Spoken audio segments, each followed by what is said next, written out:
Boy, oh boy, oh boy. Here we go. Oh, sorry. All right. And we're back again to bother you in this space. Or I guess you came to us. But Yeah, you came and watched us, and at some point it becomes on you. So, honestly, I'm not going to sit here and not appreciate it. Y'all coming back, y'all are the real ones. Just coming back every single time or coming back for the first time. This here is Devs and Diaries. I'm Farhan. I'm joined here with my wonderful co host, Michael. And we are yes, thanks for having me back, Farhan. Absolutely. I mean, glad to have you back, really. I wouldn't be able to do this show without you, literally and figuratively. So, hey, man, what are we doing here today? Why are we here? Well, Farhan, I'm so glad you asked. What an excellent question. Thank you. Really, it was a gift. Because Oh, I'm a good man. today we thought we would take a bit of a deep dive into one of the games that uh, the two of us worked extensively on. So we're gonna play through Champed Up a couple times, and Farhan is gonna, who was the lead engineer on this game, is gonna kind of give us a peek behind the curtain into the development process and how it works, and all of these kinds of things, and really get into the juicy, scrumptious little inner bits of Champed Up. Yeah, I'm excited. This is what I spent most of my time doing over the last year. I worked with a wonderful team: Spencer, Hector, Alex, everybody, Elder Alex, Andy. I think that's everybody. And Avery. Okay, cool. Okay, now I got everybody. Now I'm not gonna feel bad. I don't think. If I missed anybody. Oh, and Allison. All of them are watching, and they all noted exactly where they appeared in that. No, listen, I know I have wicked anxiety. I hope I didn't miss anybody. Please. But yeah, no, I worked on this game. The reason I mentioned Hector first, actually, is that we got a question from the audience not that long ago saying, hey, let me pull up the question. The question, someone asked, hey, Jackbox, I'm a sophomore in high school and I'm looking to get into the animation industry. I'd like to work for a company like yours. What exactly do you look for in artists for your games, and do you have any tips on how I could get there? I personally didn't have any experience with artistry. I can't even draw a stick, which is why I'm going to be commentating instead of playing Champed Up. Haha! I suck at my game. So, but the answer to that response for the person that's listening is I actually contacted Hector, who was the main artist, the lead artist on Champed Up, and they responded with, hey, here's my advice. It's great that you're thinking about working in the animation industry as a game dev at such an early age. As a piece of advice I would give you is to prioritize your portfolio early. In relation to getting an art degree, a strong portfolio will land you a job much better than good grades will. Since you're in high school, it's important to get good grades if you want to go to college or an art school. But once you're in college, your portfolio is a much more important asset than your GPA. That's something I wish I knew when I was in college. Then again, you don't necessarily need to go to college in order to land an art position. You can learn a lot about animation through YouTube and Google. The internet is amazing in that regard. You have so much to access if you just look at it. I know successful animators that went to the University of YouTube instead of a traditional college. There are multiple paths into the industry, but no matter which path you take, a strong portfolio is vital for getting into a career in art. If you're looking for a resource, this is the resource that Hector recommended. This is the Animation Survival Guide. It's regarded as the animation Bible and was one of the first resources that Hector personally used as an up-and-coming animator. So, for whoever submitted that question, that sophomore in high school, if you're looking for some advice on animation and how to get into the industry, here you go. This is the recommendation from Hector, one of the lead artists on Champed Up. To give that Yeah, intro.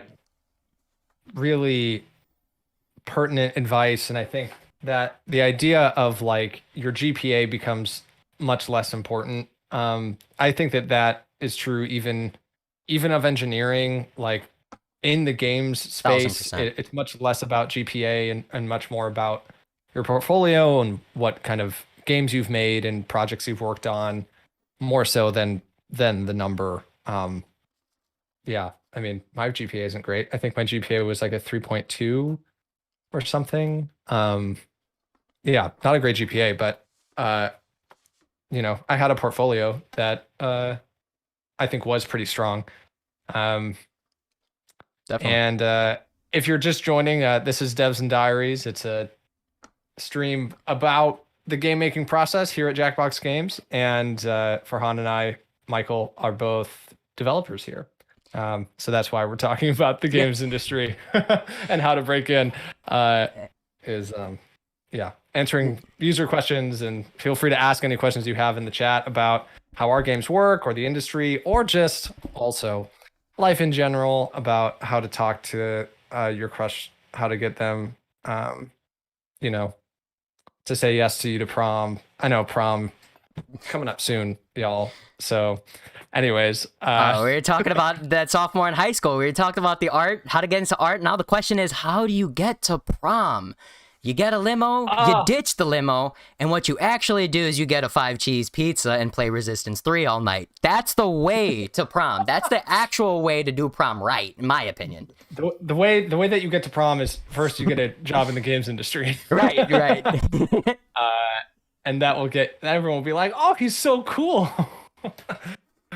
And with that, we had a little bit. I'm gonna jump into the game. We usually talk about our previous advice, but people are chomping at the bit. Actually, let's go over the last advice.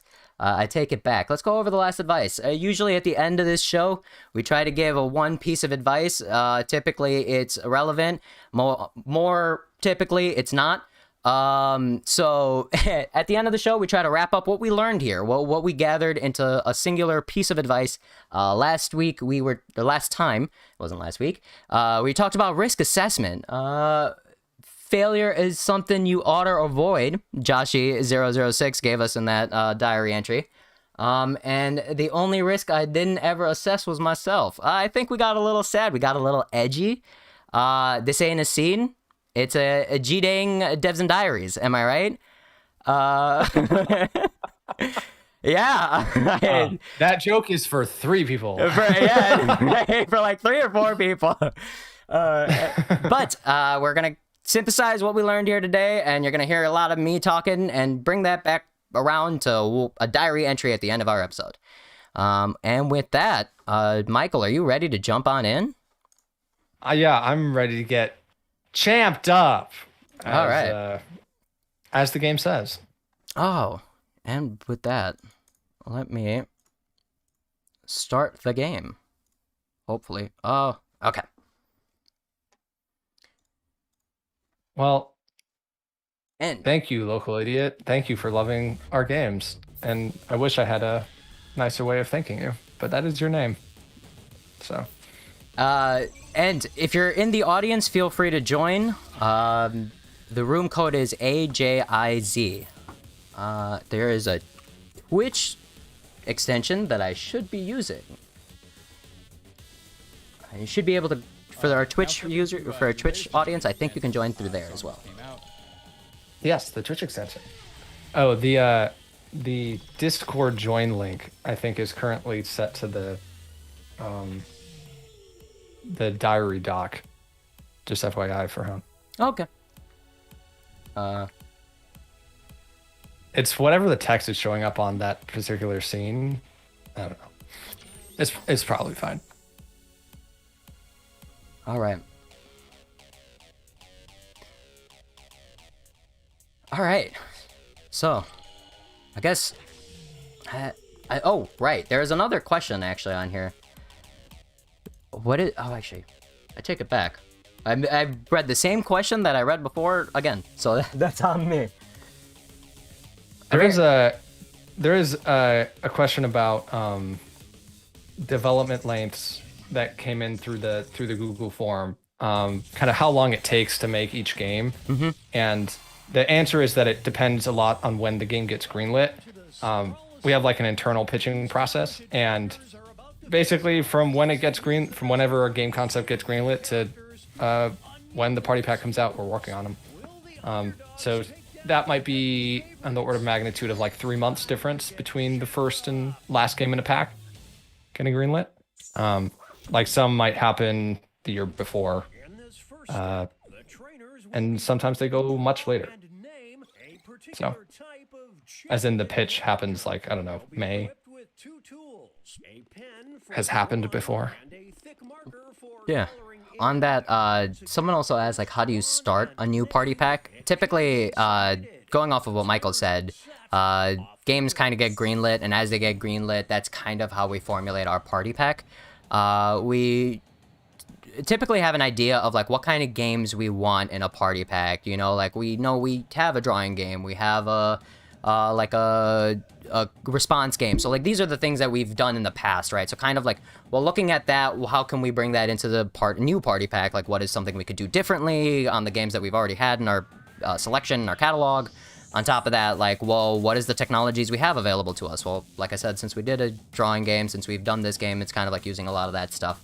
So a long answer to how do you start a new party pack is kind of just like, okay, well, people come in with their pitch ideas, those get greenlit over time, and then people kind of, us engineers, we sort of also put the technology behind it and kind of assess it that way too, and say like, hey, okay, well, what can we do? What do we need to build out? What do we need to do before we start all this stuff? And kind of every team, every individual on specific team kind of does that assessment too. So it's a lot of working pieces that kind of come to a party pack as a whole, which seems like it wouldn't, but it's a lot of moving parts. Yeah, it's a lot of like seeing what people come up with and then forming it around that. Like we don't typically try to go into a party pack with like, we definitely want to hit these games or something like that. It's more like, well, what's speaking to people, you know, and going about it as like, okay, what do people enjoy playing? And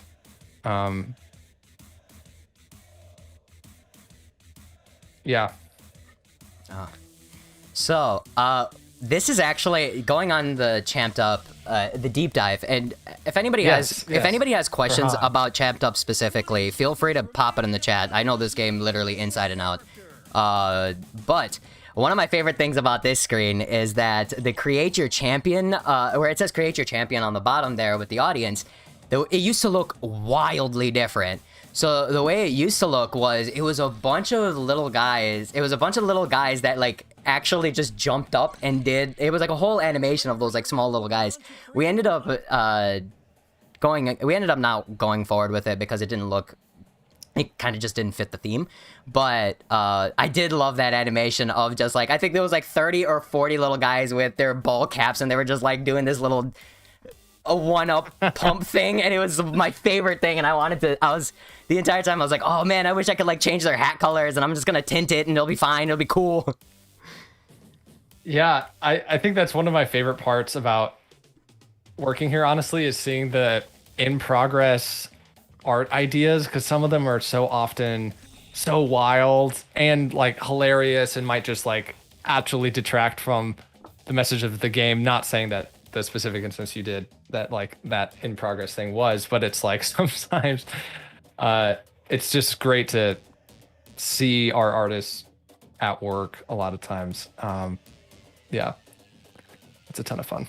Oh man, so typically I turn the music off for whenever I'm working on the game, because you know, you hear one track over and over again, you're like, okay, I want to end it, you know. Freaking Drawful, I'm not gonna hear the Drawful owl anymore. Hey, welcome to Drawful. Like, I'm never hearing that. I don't want to hear that again. This game, oh man, I had this bumping the entire time.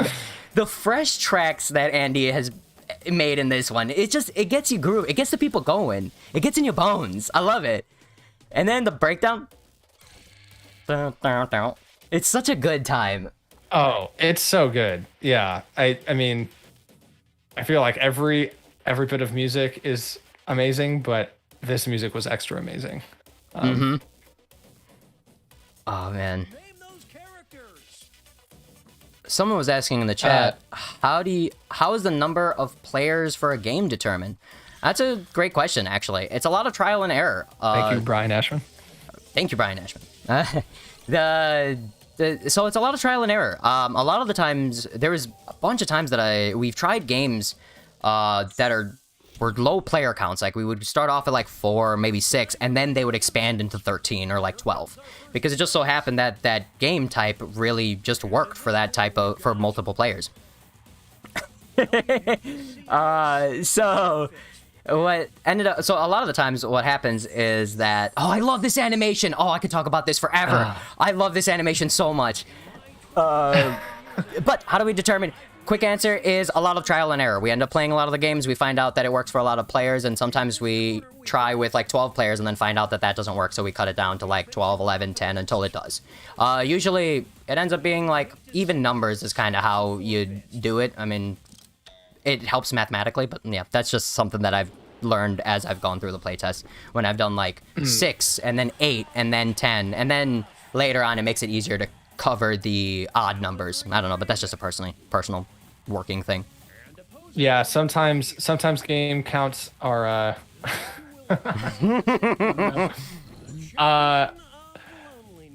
sometimes game counts are determined by something about the game, like whether or not odd or even number players make it harder, and so we'll go for like an odd number or an even number as our eventual kind of goal.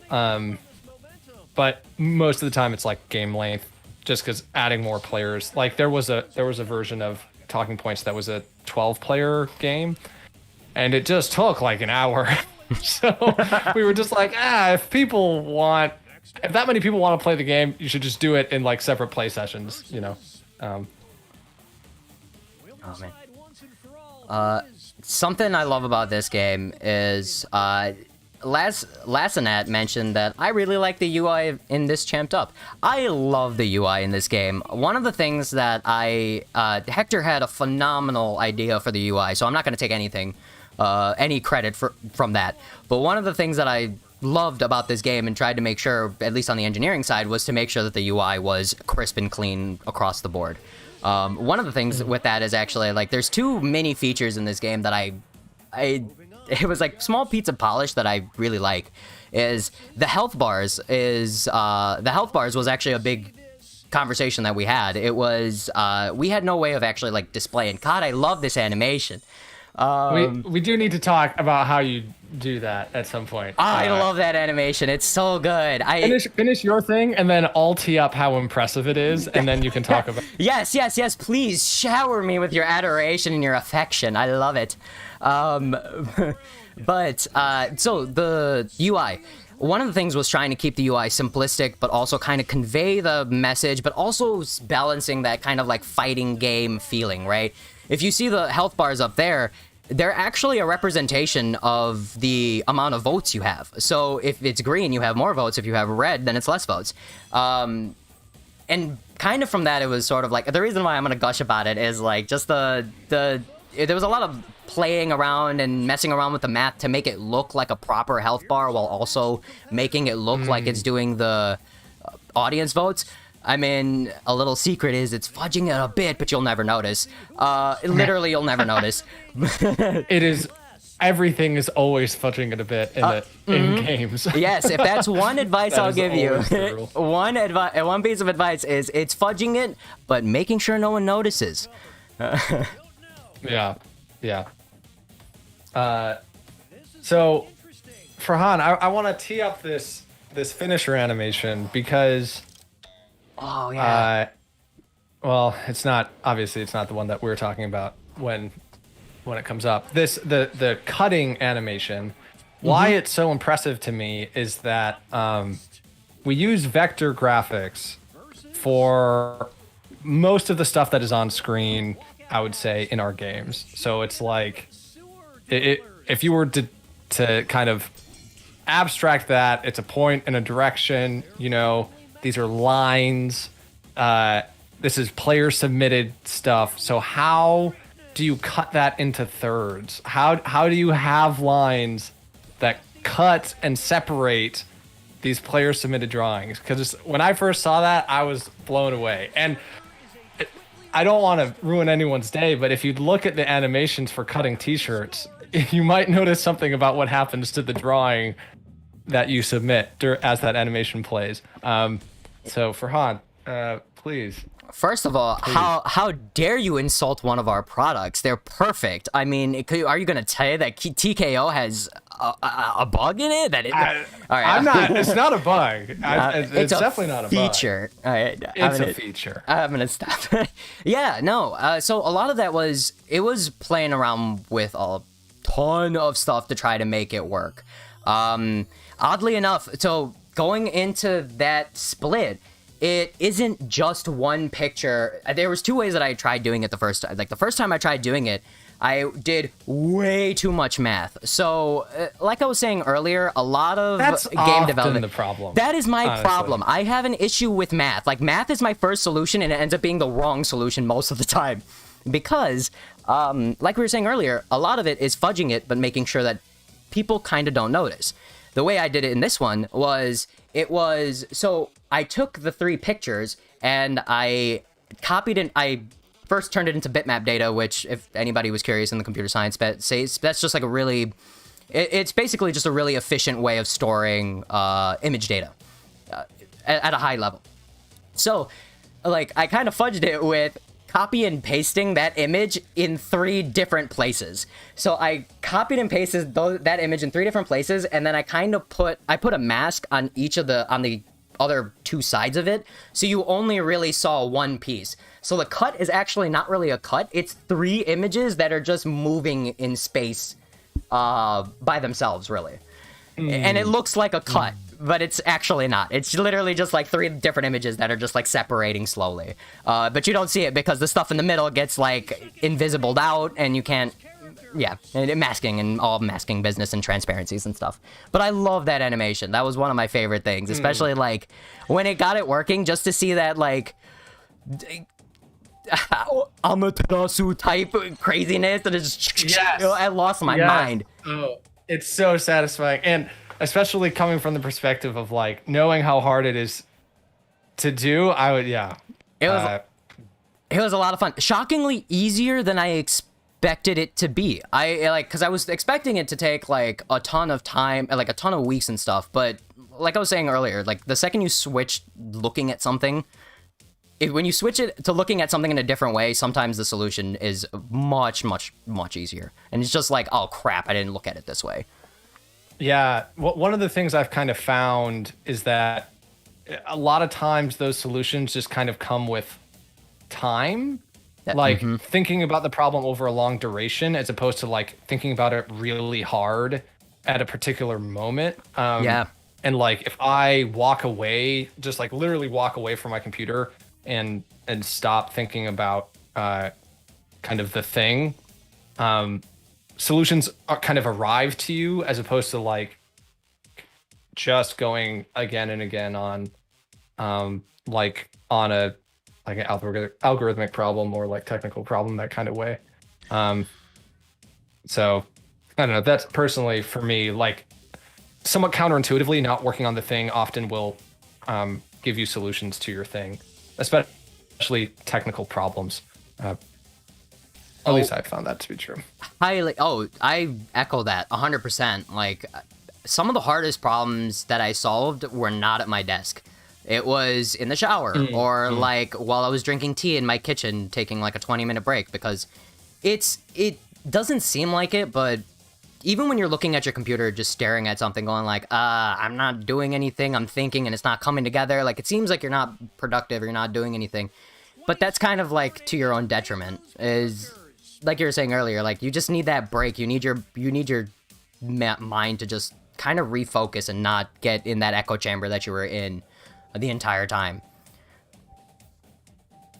So. Yeah. Yep. Yeah. Someone that joined a little late. Okay. Yeah, Michael? just to re-intro the show real quick. This is Devs and Diaries with your hosts, Michael and Farhan. We are developers at Jackbox Games, and we're answering your questions about game development and the industry, but also life in general. Feel free to pop those into any chat. And right now we're taking a bit of a deep dive on Champed Up specifically, since Farhan was the lead engineer on this game. So we're talking about how it works and some of the fun stuff. And I haven't been commenting on these drawings, by the way, and I absolutely adore them.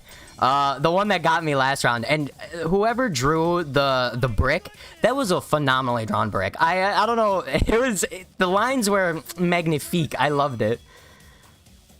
Color choice was good. Speaking of colors, someone said, how were the drawing colors for Champed Up chosen, and would it be difficult to add in more colors? Would it be difficult? To be honest with you, no. Will we? No. The Champed Up colors were actually curated. We actually had a whole different palette. We had a different palette with a bunch of different colors.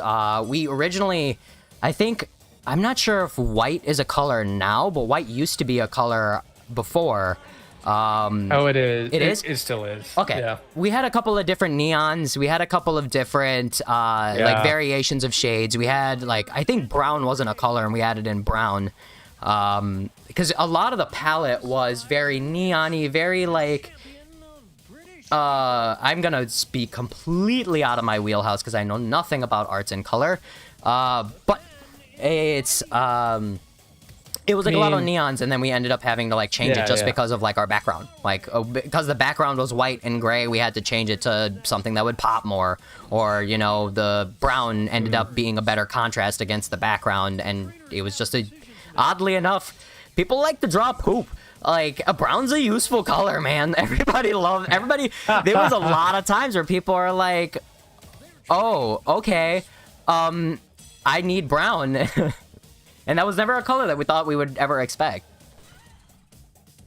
Yeah. A lot of that stuff I just found over time, with playtesting. And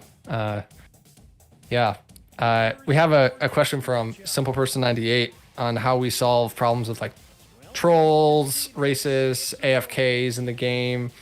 We made a lot of strides in Party Pack 7 with that. We have that. Oh, here's this animation. I love this animation. Simply beautiful. Especially with the moderation feature, where you need to pre-approve content before it shows up on screen. We also have some stuff with if players don't submit in multiple interactions, we'll kind of stop waiting for them, and timers in terms of AFK monitoring. And that stuff isn't always we don't always tell the player about all those systems that are kind of there to help them, because it would overcomplicate your experience. But there's stuff in there for AFK monitoring, and the filtering options are great in Party Pack 7. So you can, make sure that text entry that you're getting is doesn't contain certain things. So there's a lot of stuff in the settings page, and there's wiki pages on or not wiki pages, help articles on our website for how to use some of that stuff. There's some great resources, and we're always trying to get better with that stuff too. It's something that we really try to improve every party pack as we learn more about how our games are getting played and get feedback on them. So, two people, Victor Fusion and Maxwell Cunningham, they both asked questions about how are the characters, the inspiration behind the champions and the trainers. That was all Hector. I know a little bit about it. I could probably get more information if you really are looking for it. Submit a question. We also have a question box at the end of the episode from a Google form that I'll be posting at the end of the episode. But I know that at least high level part of it, at least with the mood boards that he was showing me when we started the game and we were starting to pitch the game and coming up with a feeling with how do we want to make it work. I know that at least some of Hector was looking at a lot of fighting games, fighting posters. I know specifically there was Japanese boxing, I think he was looking at. So he was looking at a lot of UFC, MMA posters, and some of those the fight calling cards. I don't know what they're actually called, the bills, the fight bills. And he was looking at a lot about that. And I think that was kind of the inspiration of that, because it seems like one day it was the art mood boards, and this is kind of what Hector was looking at, and he was like, okay, well, this is these are the kind of things that I'm looking at, this Japanese boxing fight match, this, I think one of them might have been Street Fighter. Persona was something that Hector looked at as the art when you look at the kind of the angularness of it, but like also the black and stuff like that. So things that we're looking at. A whole long-winded answer with that kind of all brought in together with the inspiration for the trainers, I think. I would venture to say that a lot of those like fight posters kind of made their inspiration, because it seems like one day I saw the fight posters and then literally the next day I saw all of the trainers and they were concepts, and it was basically like that was what we were gonna go with, and I was shooketh. It was just like immediate turnaround. I was just like, dude, I will say that the trainers and the trainers and a lot of the picking the avatars and all that stuff, that made me super excited for this game. Like, I enjoyed the game, but I really didn't start loving working on it until the trainers and like the fighting game part of it came together. Yeah, so much of that personality comes from whoever the lead artist is, especially just like the vibe of the game, how it feels like. And it's sometimes hard to separate those two things in development of like, you know, what the fantasy of the game is, like what, and I feel like we're usually pretty light on this in our games, like we as in Jackbox, but it adds so much once like you're in an arena and the people are fighting and you know, that stuff, which can sometimes kind of come late. And one of the like more valuable things here is people are really good at playtesting stuff super early and giving that feedback despite not having, you know, polished art in and that kind of stuff. I think one of the things about like working on something that's not fully done is that you have to have a lot of theater of the mind, which is like feedback gets a little difficult with that because it's kind of sort of like, yeah, I know it's not done now, but like, here's the thing, like, imagine it looked like this and imagine it looked like this. I definitely a lot, especially when that stuff doesn't come together, it feels like it's not encouraging. Because like I said, like the theater of the mind. Congratulations, Simple Person, by the way, for winning this. Yes, and Sock Drawer did the brick drawing, and I love that brick drawing, so I'm gonna give that props again. Yeah, that theater of the mind stuff, like being able to ask someone, well, how would you feel if we did this? And then being able to kind of like put yourself in a fictional headspace and answer hypothetical game design questions.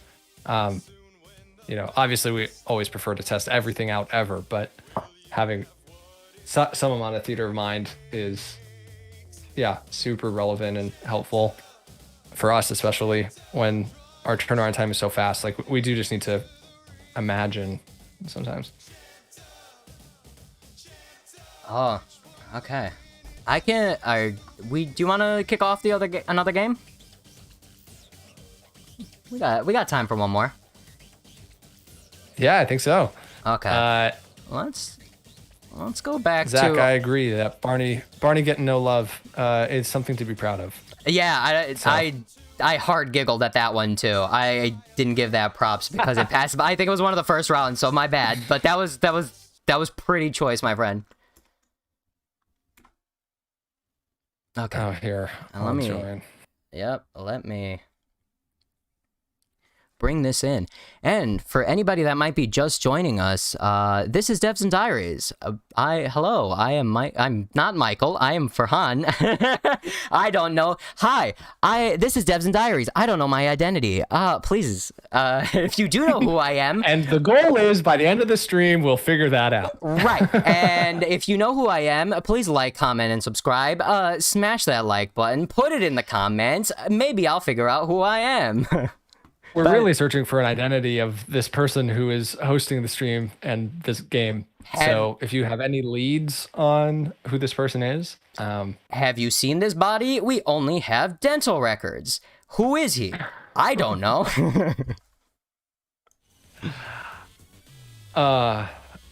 This is Devs and Diaries. We are Farhan and Michael. Between the two of us, we're definitely those two. And we are both developers at Jackbox Games, and we are here to answer your questions about how our games are made, how they work, but also about life in general. So any questions you have, feel free to throw them in the chat, and we will do our absolute best to answer them. Yeah, honestly, it's an all-around diary podcast, you know? You're peering into what we're going to write in our entries, you know? Does Joshua like us? Maybe, but you know, he didn't hold my hand on the way home, and that really messed with me. Wow, huge red flag. Right? I might have to break up with Joshua for you. You're dating Joshua. You trauma. No. You absolute I will break. Jezebel. No, to be clear, no, you're dating Joshua, but I'm breaking up with Joshua for you. Oh, yeah. You don't even know who I am, but I'm breaking up with you. I love it. Another question someone submitted was, who would win in a fight, the dinosaurs that make up the modern amenities in the Flintstones, or the robots from the 2005 movie Robots? Okay, so I vaguely remember Robots, but I very vividly remember Flintstones.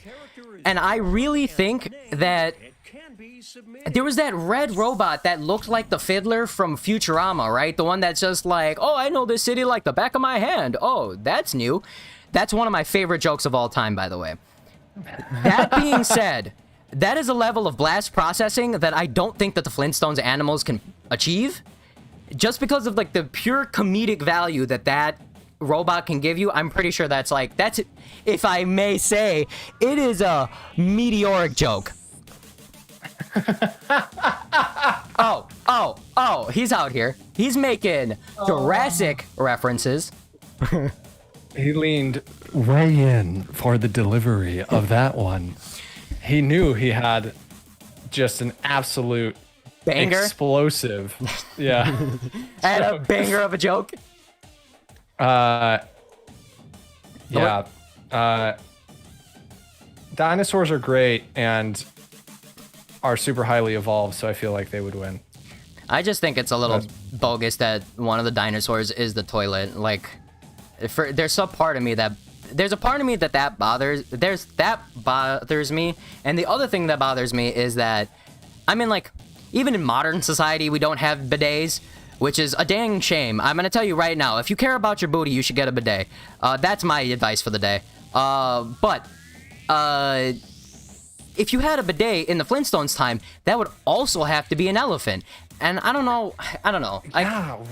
It just seems like a terrible job. Like, you know, I think that... But you get to provide such a valuable service. I mean... I get that, but like... You know, it's one of the most universal human experiences, you know? Pooping? Like, yeah, right? You're right. No, you're right. I mean, it's most... Like, we all do it. I mean, it's super gross and whatever, but we all have to do it. I mean, so I feel like it's like the one thing that binds us as living creatures. Because, like, you know when a dog poops and it, like, looks you dead in the eye? That's the one time I feel like we can talk to dogs. Like, in that one time where they're looking at me and I'm like, how's it going? And they're like, listen, I need you right now. I need you in my darkest moment. You need to protect me. I'm vulnerable. And I'm out there, I'm like, show enough, man. I'm here. And I feel like that's the one point that, like, people ask if we can talk to animals, and I think we can. I don't think we're listening. That's the problem. Yeah, we all have, I mean, in humanity, we all have hearts, we all have minds, we all have parents who are going to die, and we all have to poop. And is there anything more beautiful than that? Chase, you regret nothing. You don't regret opening this stream. Speaking of Chase, someone asked earlier, how did you come up with Devils in the Details? Chase actually, it was the one who came up with that. Chase, and I believe Michael, right? Like, Michael, I think it was you two in a bar, right? No. We were in a bar, but it's really more like Chase said his idea at me, and I was like, that's a good idea. So it's not like I contributed at all. So, yeah. And yes, to answer that question, this is the official Jackbox account. I don't know why they gave it to us. Yeah, they let us in charge. They were Isn't like, that why? right? They were like, you guys are funny, and then we said, no. We'll see about that. I say a hot pshe. That's the Pepsi Man noise for you guys.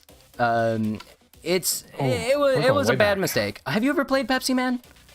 No. It's one of my. So it is a game. Pepsi Man is a game that's very, very big in my heart. I love that game because it was the one game. So it was popular before it. I knew about that game from as a young boy in Pakistan before I got to. Before it became popular because it was a terrible game in the 2010s or whatever. So. Sure. It was the most validating feeling as like a 20-some-year-old when everybody's playing Pepsi Man. They're like, "This game is garbage. It's not fun. It's not possible to be." I beat it, by the way.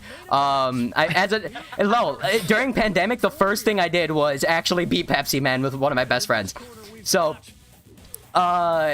it was so validating to hear as a 20-year-old that as an 8-year-old I wasn't as trash at video games that I thought, because these 20-year-olds are like, this game is garbage, it's not balanced, and I'm over here as a child going, I can't. Thank you for the OMG, look at that. The flip feature has never been more pertinent than this exact situation where he was looking the wrong way. And then he was able to look at that. That flip feature was not a big discussion, but it's funny that you mentioned that, because that instance exactly was how the flip feature came up, where I was just like, man, this joke would have been great, but it would have been better if I could just flip it. And then it turned into like, oh, you can kind of use the flip to make them dance a little bit. Yeah, which people do constantly all the time too. It's a fun thing to do while you're waiting for people to vote on how you did. I love that stuff that's just kind of emergent in the design. That we have a question. Ooh, where was it? It was about the programming language that we use. Yes, YouTube 101. We are the devs. We are all of the devs at Jackbox Games. It's just for Han and I. Nobody else. Carry the team on your back. It was YouTube 101 who asked the question.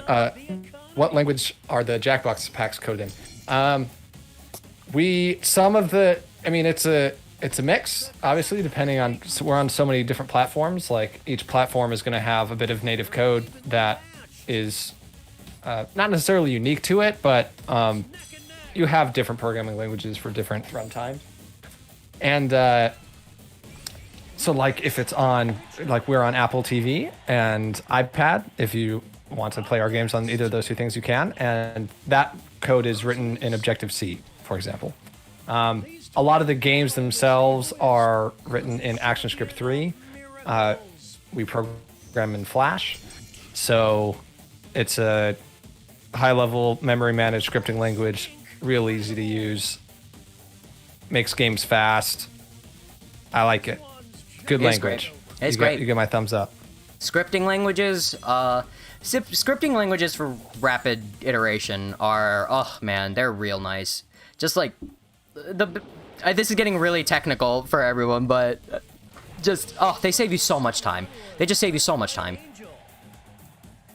Yeah, it's all about figuring out where your bottlenecks are going to be on performance and trying to optimize those things. But if you're just trying to make a game in a year and you have a bunch of like gameplay, high-level scripting stuff that you're trying to do, doing a memory managed language, doing it in a memory managed language like C# or AS3, that's a great way to do it, because chances are you're probably not going to be worrying too much about like performance. For us, we do eventually, especially with smaller consoles like Android and Apple TV and these kinds of things. We do have to worry about those things, but if you're a person who's just making a game, do not feel like you must program your engine from scratch or you must do C++ and manage your own memory. Like you can do like work intelligently. Decide where exactly you're going to spend that time. And a lot of times it's better just to have a fun idea that's programmed even with like visual scripting languages or something. It's much better to do that than spend a bunch of time optimizing your memory management. Agreed. Oh, 100%. I know, like, I feel like with game development, there's kind of two ways to approach it. Traditionally, there was two ways to approach it, at least from my experience. It was always like the designer approach, and then there was like the programmer approach from like an engineering perspective. A lot of people come in with the nature boy. I like the one winky eye. Oh my gosh. Okay. Wow. Oh, but what I was talking about, like approaching game development from a programming perspective is phenomenal. Don't get me wrong, but you can get bogged down with a lot of nitty gritty of like, well, how do I manage it properly? How do I do it properly? Like, oh, how can it be the most efficient? Like in computer science, we're taught a lot about efficiency. We're taught about like, okay, well, you got to make sure that this memory is managed and it's freed properly and all that stuff, which is great. They're wonderful things to focus on. But like Michael was saying, like a lot of the times, like you just it's probably better to just play a game for a little bit. Like make a game, get a mechanic out there, see if it works, and then kind of hit those bottlenecks when you get there. I wouldn't worry too much about bottlenecks if you're trying to consider an engine and doing all that stuff. Like, don't worry about bottlenecks too much. Just kind of go in there. And then once you get to them, then you can start worrying about memory management. It's the whole thing of premature optimization. Like, worrying too much about building an efficient system before you build a functioning system. And how that relates to games is you're worried about performance before you're worried about whether or not it's fun. At least, this is, speaking specifically of our style of game, because you might be a game where the selling point is the beauty of your environments, and to do that you're going to need to be really clever about how you manage on-screen assets or something. And like, I don't know, like Cyberpunk comes to mind. Like there's a lot of technical work that goes into making that environment look as good as it does. So maybe that is your thing and you need to worry about that, but for us, it's rule of cool. It's like what's fun, do that. Do it fast. Worry about making it pretty later. Or at least from a programming perspective. We get a lot of questions typically about like, well, I'm looking to start games or I'm looking to make a game. Like, what engine do I start with? And that's, I mean, to add on to that answer, it's kind of like, well, whatever one kind of it makes you work the quickest, I guess, is kind of a weird way to say it. Like a lot of the times if you have a game idea, it's better to test it out, crank it out, and like while you have the energy just to mind dump and put it out there in space somewhere. So like whichever. A great sound. Thank you for that. Oh, no problem. No problem. I'm full of them. We were talking talking about poop earlier. It's all I do. Yep. But yeah, no, I like honestly, it's because some people look at Unity and Unreal and they're like, well, every game is made in Unity and Unreal, so I gotta make a game in Unity and Unreal, and that's not true. No, like it doesn't have to be. Use GameMaker. GameMaker is a great alternative. GameMaker, I hear good things about Godot, but Godot might be a little complicated too. But yeah, like GameMaker, you can drag and drop. Like, I highly recommend like picking up something like that rather than jumping on something everybody's doing, because typically the reason everybody's doing it is because there's like huge teams that are like supporting it, and there's more parts to it, and it's like a AAA game, and no way, like it's too much. Yeah, I mean, especially in the game space, like it's constantly evolving, and so often, I mean, it's so much better to try to beat someone to market than it is to try and build the perfect thing, unfortunately. Yeah, I mean, and sometimes the second drawing I'm making is going to be worse than and I want to apologize in advance for that, because it's going to be bad. The other thing to add on to like making sure things are perfect, the biggest lesson I've learned in game development right now is it'll never be perfect. No matter what, it'll never be to like exactly where you want it to or exactly how you want it to, because there's always something to fix. Like there'll never be a point where it's just like, and that's kind of where going back to like don't bog yourself down with the details too much, is that like sometimes that energy and that gusto is kind of what you need more than sorry. Games are never finished; they're just released. Like that, I do believe that, and it can always get better. Like it can always improve, and at some point you're just gonna have to, become okay with the version of the thing that as it exists. I think that's true of any creative work. It's kind of nice, like it. How do I want to say this? It's like it can be hard in a world where you can patch games forever to like finally move on from a project. But I think we have a pretty good relationship with where we spend our effort on improving old games. But like we'll patch bugs. I mean, we did. How many patches did we do for Party Pack 7? Like 3? Was it 3? I thought it was 2. Might have been 3. 2. Might have been 3. But it's like at some point you got to move on, and I think that we do an okay job with that. I think part of it is that we release products that they're very close to like done when we release them, as opposed to like AAA games that kind of have this expectation of continued support, because as they release, that is not the end vision of the game. But the thing that we release in the party pack is very close to, if not our finished vision. Like we have achieved what we were setting out to do by the time of release. Whereas with a lot of AAA games, it's not that. I mean, and that's it's like the service model. And I'm not saying it's bad. I'm just saying it's a different approach. Yeah. Yep. Oh man. Oh, another tiny feature that I love about this game that I spent way too much time on. I really did enjoy the polish of this game a ton. But one of the things was actually like when votes come in, it actually ramps up. So if you hear the pitch, it goes boom, then boom boom, boom boom boom. Like you'll hear it go up in pitch every single time. And the fun part about that is if multiple votes come in, it'll go up to 5. And I remember sitting down and talking to Avery. So like you hear it, I don't know if you guys can hear it, but whenever on one, like you'll hear it directed on one side, a punch, it'll hear like the doof doof doof when someone actually takes damage.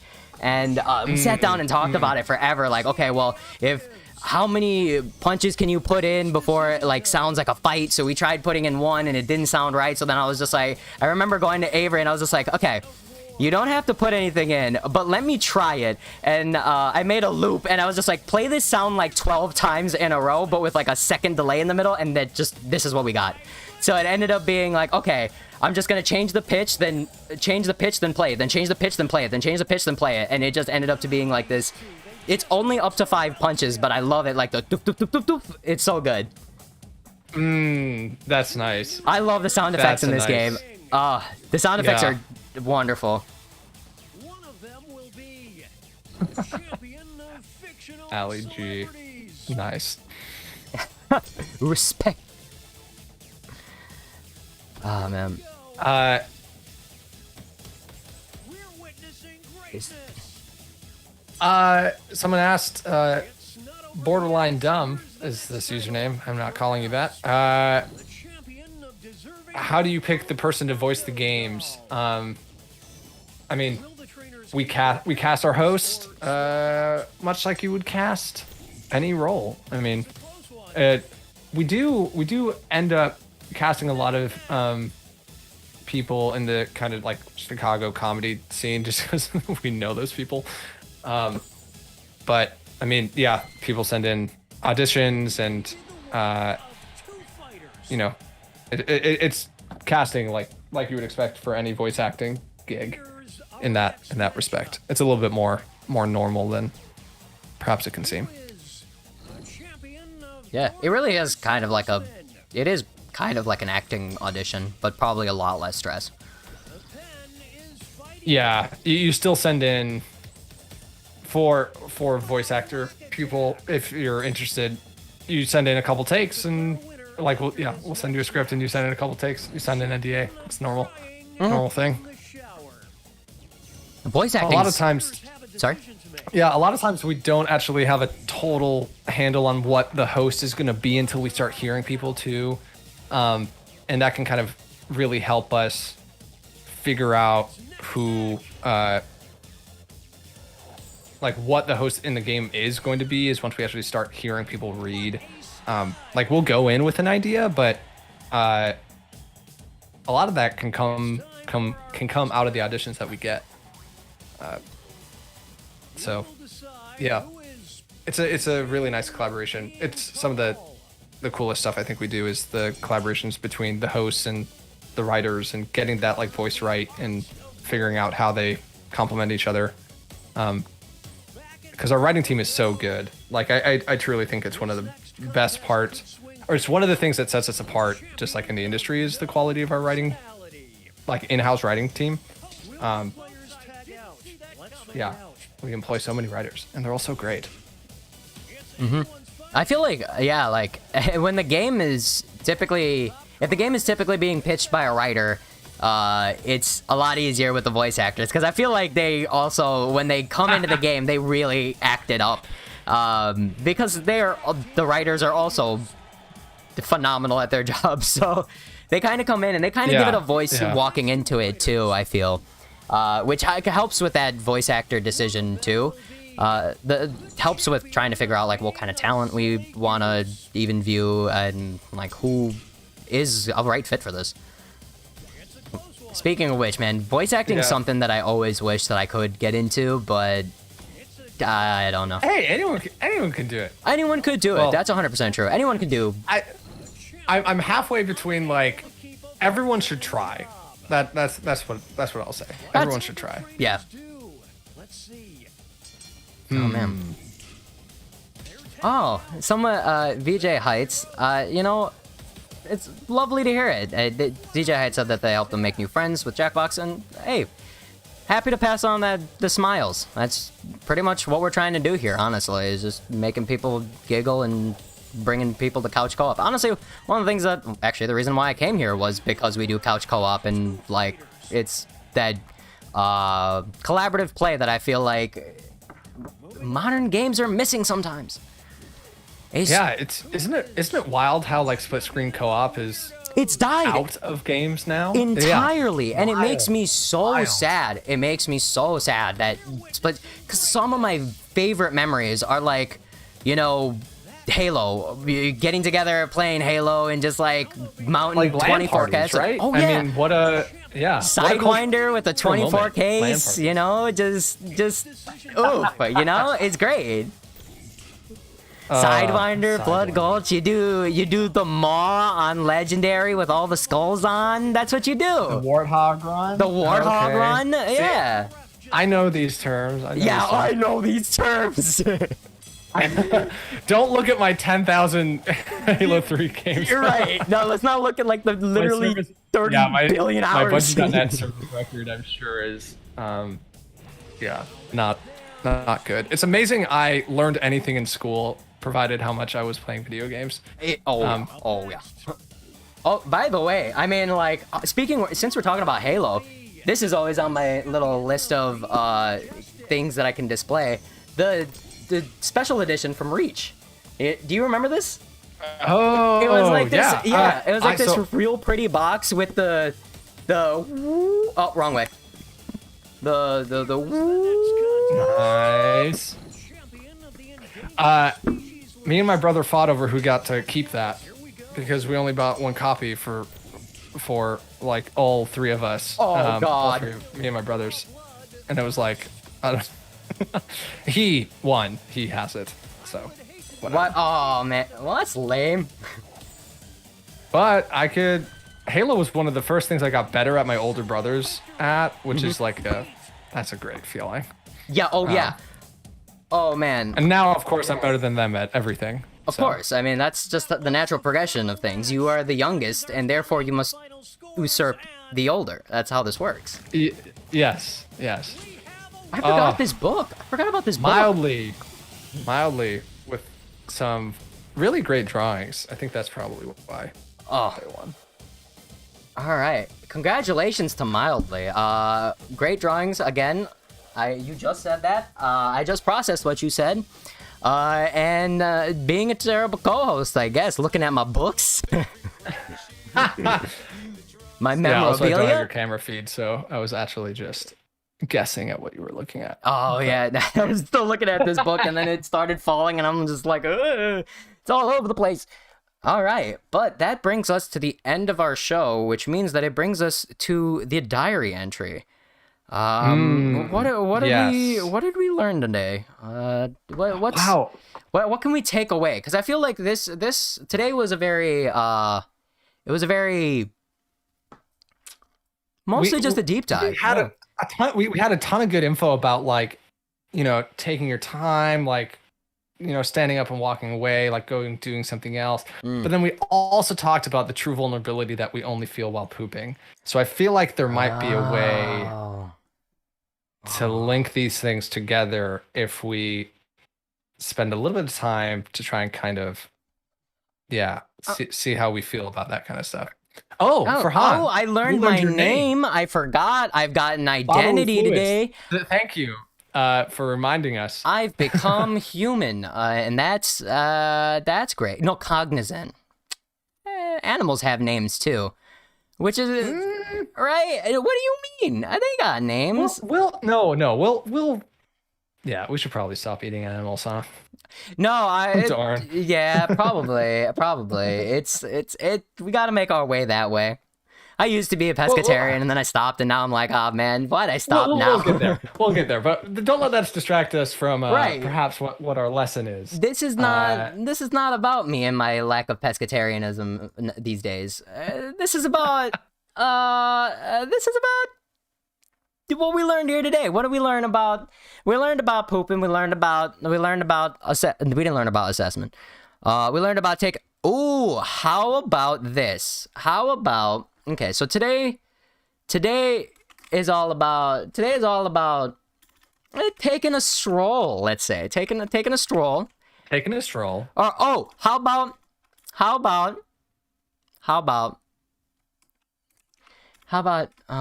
shit. What's literally? What's a good way to? How about? I feel like don't push it or something like that. You know, Ooh, don't push it's a good one.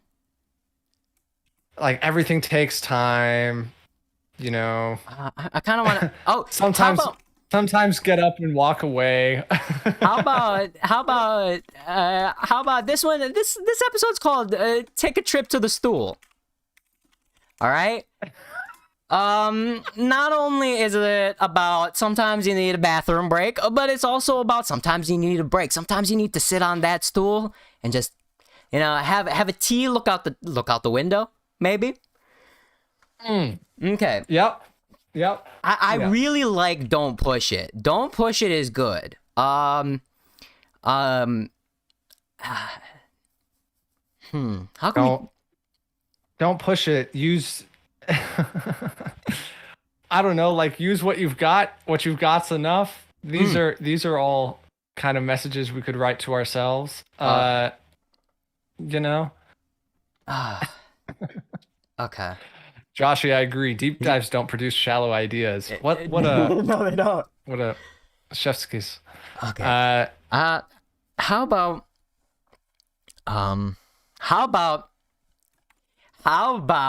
if you force it, you'll only get backed up. Oh, beautiful. Beautiful. I love it. All right. That's perfect. If you force it, you'll only get backed up. All right. And with that, now that we've ended the Poop Podcast, we've had our advice.